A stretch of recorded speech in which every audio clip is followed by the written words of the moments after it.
السلام علیکم زما پښتنو وروڼو خویندو ستاسو خور پښتنه د پښتنه ټي وي نه ستاسو په خدمت کې حاضره ده د یو نوي پروګرام سره. زما وروڼو خویندو روژه سټارټ ده او د روژې خاص کر زموږ خویندو ته ډېر زیات کارونه په کور کې وي.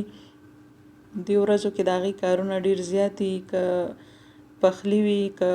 روټۍ پخولي، که چای پخولي، که شربتونه کولي، خو هغې زیاتر ټایم په کچن کې تیروي او کچن کې اخلی پخلی کوي زموږ خویندې. نو دا ورځې چې دي دا د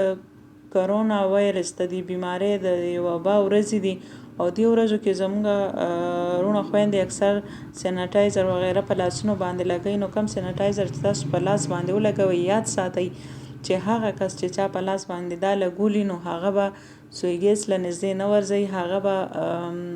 د ماچس تیلې وغیره هیڅ داسې نه بلوي، هغه به د سوی ګیس کار نه کوي، د اور کار به هغه نه کوي. ولې چې سینیټایزر چې کله تاسو په لاس ولګوئ او دې ته داسې اور ولګي چې هغه ښکاري نه، تاسو ته لګي نه چې اور یې اغستی دی، هغه لمبه تاسو نه وینئ خو هغې اور اغستی وي. یعنې تاسو یو پلیټ سره راوالی کې لږ شان سینیټایزر واچوئ، هغې ته تیلې ونیسئ نو تاسو ته به ښکاري نه، خو یې لمبه اغستې. بیا یو ټیشو پیپر راواخلئ، هغې ته ونیسئ چې څنګه ونیسئ یا به اور والي یا به سوځي او تاسو ته به د پاسه لمبه نه ښکاري. نو داسې یو زموږ یو خور په لاس باندې لګولي وو، یو زنانه سینیټایزر ولګولو، د هغې خیال نه وه کچن ته لاړه، هغې کټوۍ دپاره چې څنګه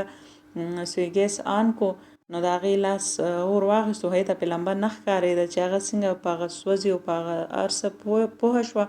چې زما لاس ته څه مسله ده. نو بیا لاسونه د هغې دواړه ټول سوځېدلي وو. نو دا پروګرام دې باره کې وروړو چې سینیټایزر چا لګولی وي هغه د کچن کار بالکل مه کوئ، ډېر احتیاط نه کار واخلئ،